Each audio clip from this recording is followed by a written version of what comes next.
Hey internets, I've explained what a midwit is before, but the TLDR of it is that a midwit is a pseudo-intellectual. They are a person with average to above average intellect who is pretending to be a genius, and in some cases they've even convinced themselves. This is what distinguishes a midwit from the average Joe. There's nothing wrong with having average intellect, it's just one aspect of who you are. And so what makes a midwit is the aspect of pretentiousness. Or another way to put it is that there's someone who's trying to be an intellectual, and yet they are, in terms of IQ, capped at +1 standard deviation. So while they may be smarter than the average bear, they're not necessarily exceptional. And this of course leads to kind of a silly problem that has always existed throughout human civilization, which is the phenomenon of people who think they know what they're talking about, and in some cases are very rhetorically skilled at convincing others that they know what they're talking about, but of course unfortunately they don't. Which in some ways actually makes midwittery more dangerous than dimwittery, as midwits often serve as unwitting foot soldiers towards the goal of giving a fake intellectual legitimacy that is then used to justify maintaining a corrupt status quo. But the good news is there's actually a lot of simple ways that even an average Joe can use to kind of sniff out these pseudo-intellectuals. And that's what this video is going to be about. I'm going to be sharing some simple to spot patterns of midwit behavior that kind of quickly let you know that you're dealing with a pseudo, as there are certain traits that midwits possess that people who actually are above +2 standard deviation generally don't suffer from. But first, this video doesn't have a sponsor, but I have created a new Gamer Rant mousepad on my merch store. It's actually pretty nice. And just FYI, obviously Fumo's and Lenovo laptop not included.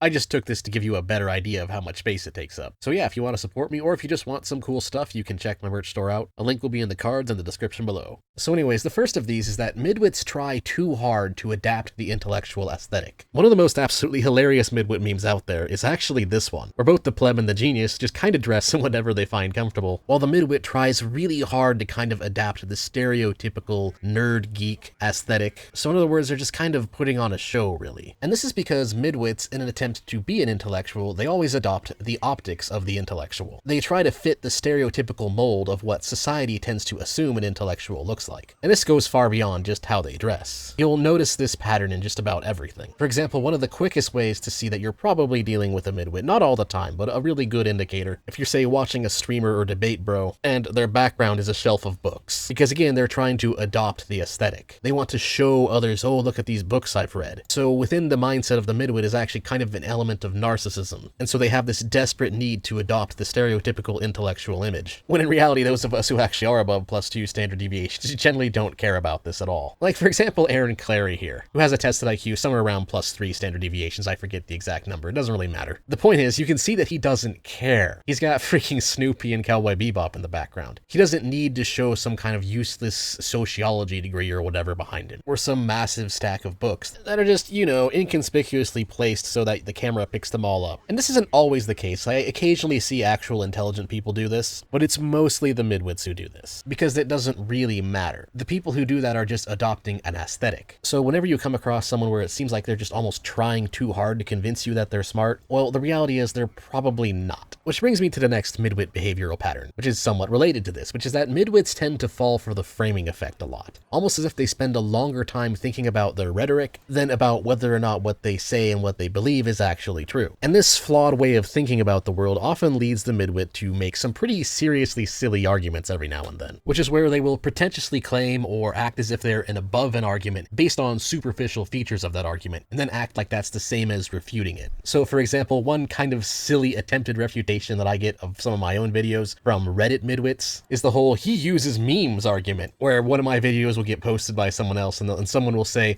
oh, it just has too many memes, so this is just so unprofessional that I'm not even going to consider it. When in reality that doesn't matter, whether there's memes or not in the video, or how the video is presented, aka how it is framed. The only thing that matters is whether or not the arguments are true and whether or not they're logically coherent. If you say 1 + 1 = 2, or you say 1 + 1 = 2, and then you post a soy jack next to that, that doesn't matter at all. It doesn't actually change anything about the factual mathematical statement. But midwits will often act as if it does. They get more peeved over people not following proper format or exhibiting whatever they consider to be proper behavior, more so than whether or not something is true, which is generally not how people who are legitimately above +2 standard deviations think. Which kind of brings me to the next midwit behavior point. Midwits tend to be pedantic. I did a kind of quick rant about this a while ago, but the basic thing is that the nitpick is the soul of the midwit. Midwits think that if they can deconstruct an irrelevant thing about a subject, then that somehow magically makes their take correct. And so midwits will often try to refute things by pointing out things that don't actually refute it. And the whole, oh, this person is in the wrong because they're not acting professional enough for my tastes, because he posted his argument next to a meme instead of a picture of himself next to his degree and bookshelf, that means he must be wrong. That's just kind of your basic go-to example of midwit think. Another interesting pattern is that midwits tend to use non-colloquial language in a manner that is completely superfluous. This is something that midwits in college and academia do all the time. They try to cover up their lack of understanding and cover up the fact that all they're really doing is just regurgitating what their professor told them by swamping their arguments in a kind of word soup. And the way that you spot this is you ask yourself whether or not the level of vocabulary they're using is necessary to convey the point that they're trying to make. Because language at the end of the day is just a social construct. Its entire purpose is just to relay information from one to another. And the point of non-colloquial language, the point of less common vocabulary, is more or less just to reduce ambiguity, which is sometimes necessary, but sometimes it's not. But midwits will do it regardless of the context, because they're trying to compensate by showing off. And so midwits will use that type of language, even in contexts where it increases the ambiguity, is simply because they're just trying to show off how many non-colloquial words they know. So yeah, if you couldn't tell, a lot of these are just that midwits like to adopt the optics of intellect. If you understand that, you'll spot about roughly 70% of midwit behavior. It's all, ooh, look at me, I'm using the same linguistic style as academic papers, ooh. But yet they do it in situations where it's completely unnecessary, which is actually completely stupid, because then it makes a very simple concept, which a lot of the concepts that midwits talk about are really simple concepts. A midwit will actually take a simple concept and somehow make it harder to understand for the average person, because they're so obsessed with adopting the image of intelligentsia for themselves that they feel the need to adopt said linguistic style even when it's completely unnecessary. Which brings me to the next point, which is that midwits tend to adopt a philosophy or ideology that is trendy amongst the intellectual elites. This is why you see so many journalists and academics who've adopted the ideology of postmodernist wokeism and are kind of constantly virtue signaling this neo-Marxist social justice ideology. They of course don't actually understand the ideology, because if they did, they would realize that it's very stupid, but they convince themselves that it's true anyways, because it's the current accepted ideology of the elite class. And you can actually see similar things happening in human history. For example, in many medieval civilizations, everyone of the elite class was a certain religion, and so naturally everybody who wanted to make themselves of the intellectual elite had to also profess those same beliefs. And this is in stark contrast to people who actually are gifted. People who actually are gifted, who actually are unusually intelligent, generally only care if something is true or not. They don't really care what the elites say. Sometimes the intellectual elites are right, and on some things they're wrong. And currently we're kind of in a sticky situation where the dominant ideology is one that's very stupid, which is sad and causes a lot of problems for the world, but on the flip side, it also gives a really easy way to detect midwits. Because if you see someone who is a so-called intellectual professing woke ideology, then you kind of immediately know that they're not actually as bright as they want people to believe. I've actually kind of done an entire series of debunking woke ideology. I have an entire playlist for it. A lot of the postmodernist ideology within wokeism is based on things that are just demonstrably wrong, just using basic reason. The only times you'll actually see a genuinely gifted person professing woke beliefs is when they're a grifter. It's when they're just pretending to believe it in order to get along with the rest of intelligentsia, but they don't actually believe it. And on this note, something that's kind of related to wokeism, but doesn't necessarily need to be, is that midwits will often try to debunk IQ tests. It seems that at least once a week or so, somewhere on the interwebs, there's a midwit out there who thinks he's an absolute genius for making the correlation doesn't imply causation argument against the legitimacy of IQ as a measure of cognitive ability. And these can range from either really stupid arguments against IQ, or arguments that appear more sophisticated at first, but when examined reveal themselves to be complete BS. The harsh reality is that the evidence and reasoning behind it is very overwhelmingly in favor of the fact that IQ is a fairly powerful predictor of a person's ability to complete cognitive tasks, regardless of other factors you control for. Which makes sense, really, because IQ tests are really just basic reasoning questions. They're designed to test problem-solving skills more so than knowledge, which makes it a relatively good predictor in how fast someone will learn or pick up on things. And yet midwits are constantly trying to refute it, trying so hard that they even often resort to using fraudulent data. And there's kind of two reasons behind why this happens. One of them, in my opinion, is probably just pure midwit cope. They took one of these tests, didn't score as high as they thought they should, and so of course one of the go-to hamsterizations of that is that IQ must be bogus. But another reason, and one that kind of ties into my previous point that midwits tend to adopt neo-Marxist woke ideology and postmodernist ideology, is kind of summarized by this silly X post I saw right here recently, which was in response to a bogus attempt to debunk IQ. IQ denial is one of the few areas where you can have, if evolution real, why they still monkeys do to your beliefs without getting marked as a dummy because IQ denial is socially desirable in left-wing social circles, as the entire ideological framework is reliant on blank slateism. Yeah, that's pretty much it. One of the basic concepts of wokeism is it's not just simply collectivism. That's why the woke right isn't really a thing. Rather, wokeism tries to elevate or belittle people based on their collective group's status as being a victim or oppressor. And the only way to really do that is to constantly commit the equity fallacy. It's assuming that any unequal outcome must be the result of some kind of oppression, which is a component of the ideology that is just completely destroyed when you're forced to face the reality and face the facts that people are not all the same. That whole house of cards that wokeism rests on just kind of collapses pretty fast there. And so that's another reason why midwits often try to attack the legitimacy of IQ. On one hand, it's just kind of cope, but on the other hand, it's just another way for them to virtue signal. It's just another way for them to bend the knee and show their allegiance to the church of correct opinions. Which brings me to my next point, which is that midwits are slightly more likely to fall for the moralistic fallacy. In their attempts to put on a show of intelligence by showing their allegiance to the correct think of intelligentsia, they will often forget that what is moral isn't necessarily what is true. For example, going back to wokeism, they'll often make the claim that equality makes me feel good, therefore equality is real. And that's not actually true. Just because you have a moral epistemology that requires you to worship equality, even if that system of ethics was the best system of ethics, which it's not, but let's just pretend that it is, it wouldn't matter. That doesn't make equality a real thing. And in some cases, midwits will also make this same mistake but in reverse, thinking that because something is true, then it must also be moral. I think the most recent example of this type of midwittery, specifically in politics, has to do with kind of this meme. If Doge has found billions in fraud and abuse, why haven't there been any arrests? Now, this meme is making fun of this particular subject, but there are people who unironically believe it. They think that because the government created bureaucratic avenues by which their fraud could be considered legal, then in their mind that means Doge hasn't uncovered any wrongdoing, which of course is completely ridiculous. Just because the ruler makes a rule that gives him an exception to be bad doesn't mean what he's doing isn't bad. So not only does the midwit get confused with moralistic reasoning, but midwits tend to be stuck at conventional morality. They never really develop consistent moral principles, and so they tend to frequently confuse morality with legality and majority opinion. So while it may be true that a lot of government waste did in fact follow the proper bureaucratic procedure in order to properly cross the T's and dot the I's so that the spending was legitimized, that obviously doesn't mean that the spending was good. It just means that the bureaucrats created loopholes so that they can break their own rules. And so when you look at it from that perspective, the question of whether it was fraud just becomes completely arbitrary. At that point, you're just kind of arguing semantics instead of looking at the root of the philosophy at the core of the argument or the point that's being discussed. Which kind of brings us to the next aspect about midwits we can use to detect them pretty quickly, which is that midwits often rely on arguments centered on deconstructing language. They think that if they take a term and deconstruct that term, then that also debunks the core philosophy behind the reasoning for why that term was created. Because oftentimes midwits do not actually understand the philosophy, they only understand the negative connotations. So for example, going back to what I said about woke ideology, one thing you can just immediately see as an obvious, instant indicator of a midwit is that they will unironically make the racism equals prejudice plus power argument. If you see someone say racism equals P plus P and unironically mean it, then you instantly know that you are dealing with someone who might as well get IQ less than or equal to 115. Just nice and tattooed on their forehead. Nothing says capped at +1 SD as thinking that you can worm your way out of an ideological contradiction by simply shifting definitions around and then getting enough of your fellow midwits within your cathedral to agree with it. And this is a particularly interesting one because it's one that average Joes, people who are even less intelligent than midwits,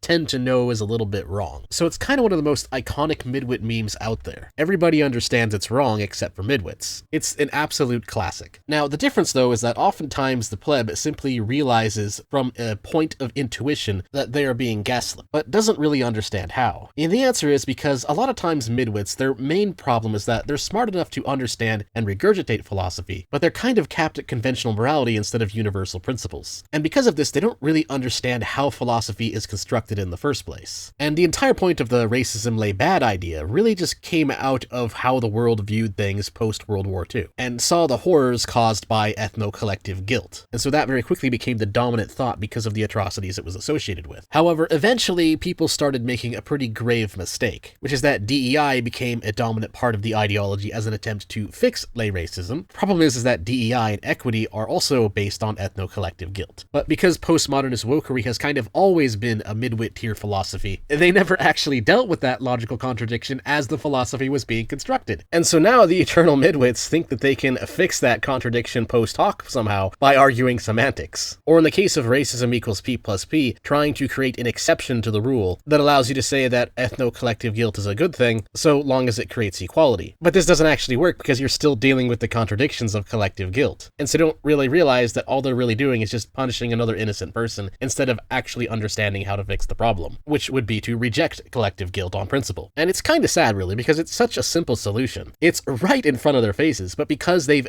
built this kind of midwit tier philosophy on the foundation of a major logical contradiction, they can't accept that it's flawed because that would force them to admit that everything they believe is basically BS. And so the rationalization hamster wheel spins forevermore. And again, remember, racism equals prejudice plus power is just one really simple, easy example. This is just a core problem with how midwits think. Rather than trying to solve philosophical contradictions and the problems that they cause, a midwit will instead try to deconstruct a simplified version of that problem, and they will largely focus on twisting the lexicon of that philosophy. Because again, they don't actually understand how philosophy is constructed, and so all they can really do is produce word cell tier arguments. And again, part of it is them convincing themselves that if they can convince others to jump on the hamster wheel with them, then it becomes true eventually. Which kind of brings me to the next point, which is that midwits will often unironically argue that appeal to authority is a valid argument. And this is one that has some pedantic correctness to it. It is true that a random expert is going to know more about a subject than a random pleb. So if you don't know something and you know that you don't know something, then you are usually better off with guessing that an expert opinion is correct. And I suspect what's happening here is that midwits do this because they get annoyed with plebs. Plebs often suffer from the Dunning-Kruger effect, so they don't know that they don't know something. And so you ended up with the pleb who's just completely uneducated and lacking in basic knowledge of a subject, thinking that they know more than someone who's been an expert in the field for 10 years or something. And so the midwit, used to dealing with this BS, ends up just adopting the argument to trust the experts. But the problem with that is that it's not really logically consistent. True things are never true because an expert says they are. They're true because the evidence and the rationale behind it indicates that it's true. And so there's no such thing as a legitimate appeal to authority. I mean, if you're a betting man, sure, go ahead and trust the experts and you will usually be right, but this doesn't mean you won't occasionally roll snake eyes. Because the reality is, human knowledge is always evolving, and experts are always finding themselves to be wrong on things. Especially when the subject is closer to being a philosophy and closer to something that you need to understand via qualitative factors than more empirical studies such as engineering. And midwits often find themselves getting confused by that distinction. And so you end up with trust the experts as some kind of midwit mating call, or thinking that they can refute an argument by demanding a source or a citation or evidence for it, which sometimes makes sense to ask for when it's an empirical claim, but the problem is that midwits will ask this question and demand a source for logical and rational claims. And then they'll think that because a source has not been provided to them, then that means it must not be true. And so that's something that midwits tend to really struggle with. They know that asking for a source or asking for evidence can be a good argument, but they're not really good at knowing when that's appropriate. And as a result, they ask for it all the time. And so that makes it another very good way to kind of detect the midwit. If someone's constantly demanding a source or demanding evidence or demanding citations, and that's just how they argue, then there's a pretty solid chance you're dealing with a suit. Because due to the fact that it's sometimes a good argument, they will try to use it as their go-to get out of jail free whenever they don't understand something. And then they'll just hope that nobody notices. Another thing that's kind of related to them thinking that appeal to authority is a good argument is that midwits are almost always believers in educationalism and or credentialism. And the best way to understand educationism is it's kind of like a prejudice against people who have less education than you. So they kind of look at those who don't have a college degree as being subhuman to some degree. And then credentialism is kind of a combination of this and appeal to authority. It's where you start thinking that people need to be credentialed in a field in order to have an opinion about that field. So it kind of takes that appeal to authority mentality and combines it with snobbery. There's a ridiculously lengthy video on this by Aydin Paladin.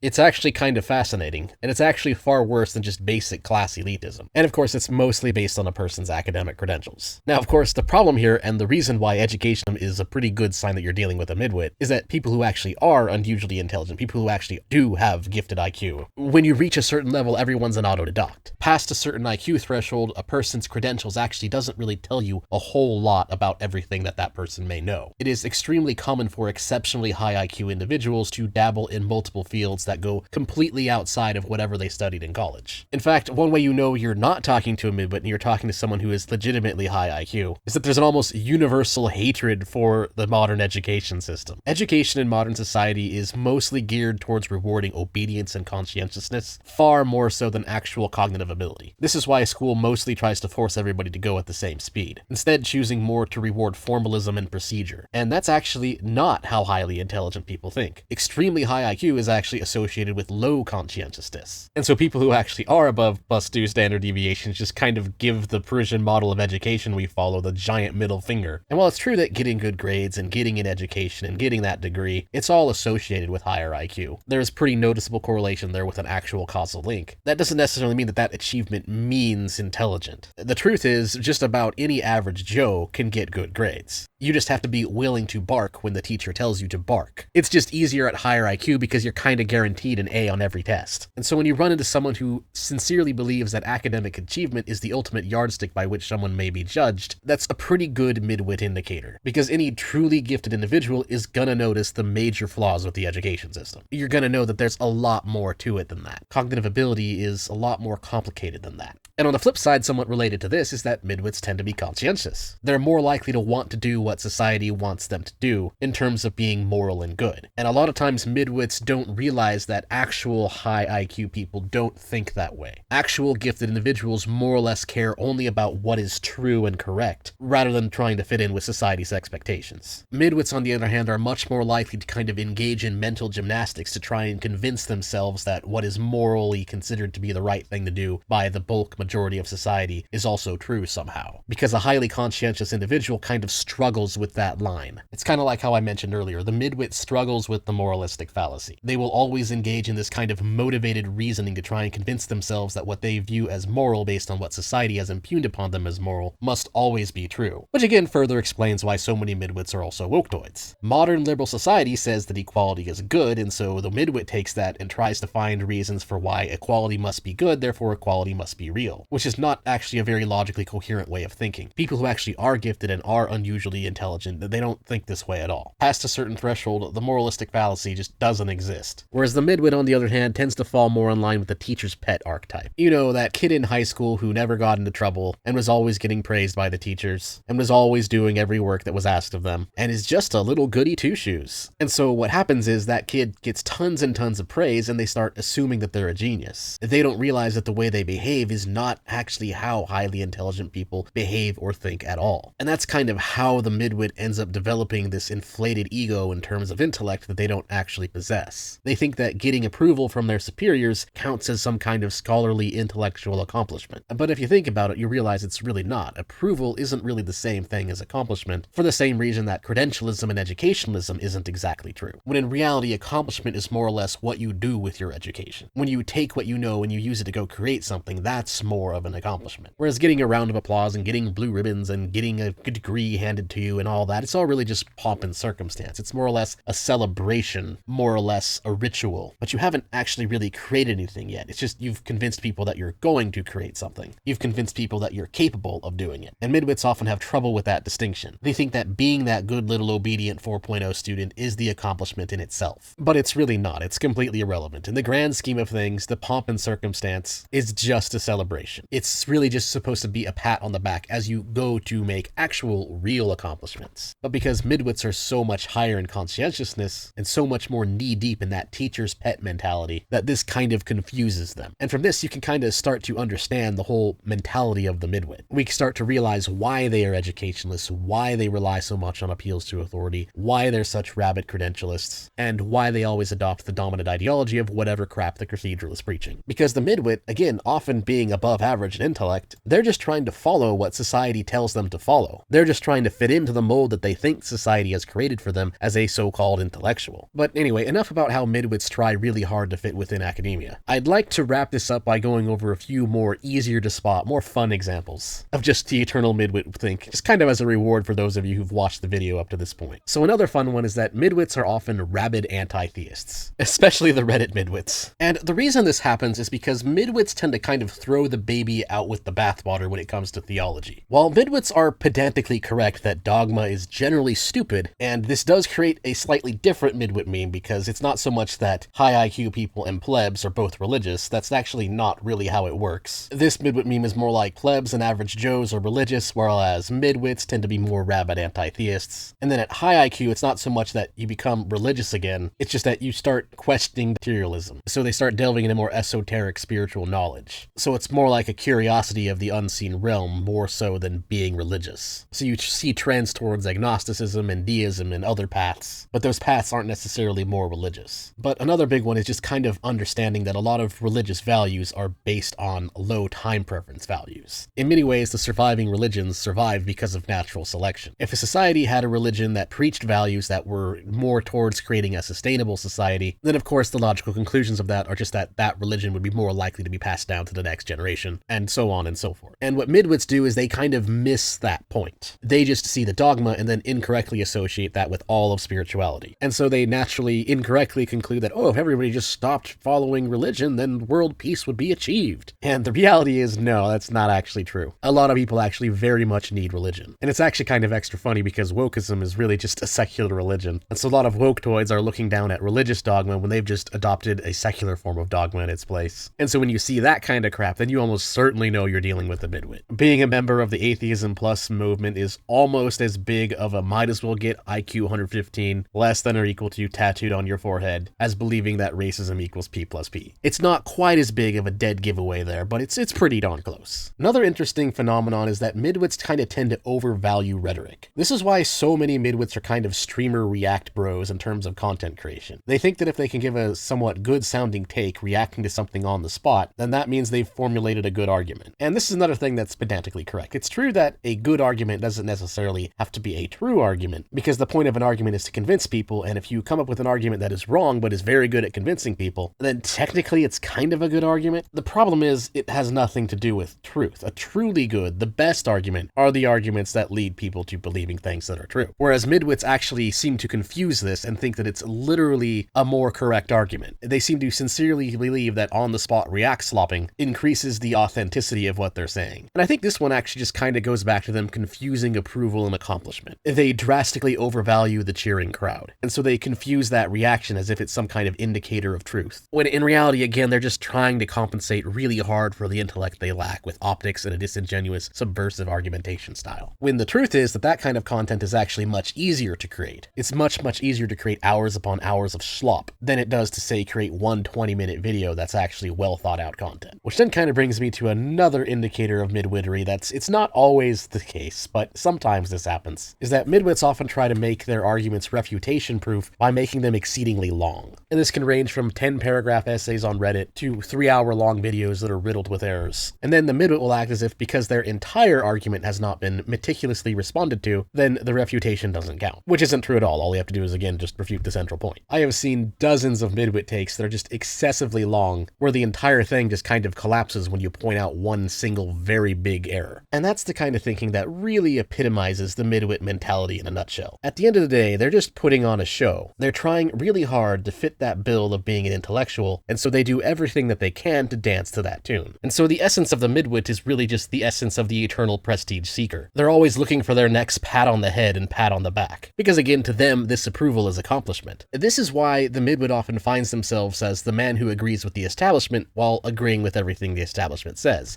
Because at the end of the day, the midwit still seeks approval from that very same establishment that they have deluded themselves to be fighting against. And again, almost always based on a very shallow, woke social justice ideology. But the problem is they still rely on that system to tell them what is and isn't true. And so they can never truly rise up against the establishment, because their self-image as a quote-unquote intellectual is completely subordinate to it. The closest I've seen to them get to taking a stand against the establishment is maybe their recent stance against Zionism. But that's more of a young versus old thing. So that's something that the establishment will soon be changing its opinion on anyways, which is going to be ushered in with a whole new set of ideological contradictions for the midwits to believe in. Contradictions that will not matter to them so long as they are following the prescribed narrative. And it's that essence that even if you yourself are just an average Joe that you can use to recognize a midwit. The midwit will fancy themselves as an intellectual, but all of their arguments are actually very simple surface level things. Trust the experts. My credentials. My GPA. I was a good boy or girl in school. The corporate state establishment is corrupt and the solution is more corporate state establishment. No, that source doesn't count. I need a reliable source. Correlation does not imply causation. My equality. Everyone has their own truth. Oh what, that doesn't make sense? Let me shift some definitions around. Now it makes sense. Etc, etc. And so the midwit is always trying as hard as they can to fit this establishment mold of what supposedly an intellectual is supposed to look like. And so that's all I have to say. Thanks for watching. Please like, share, comment, and subscribe. And if you like my content and want to support me, you can do so on Ko-Fi, Subscribestar, or by buying some merch. Which again, there's a new Gamer Rant mousepad out. But yeah, that is all. Till next time.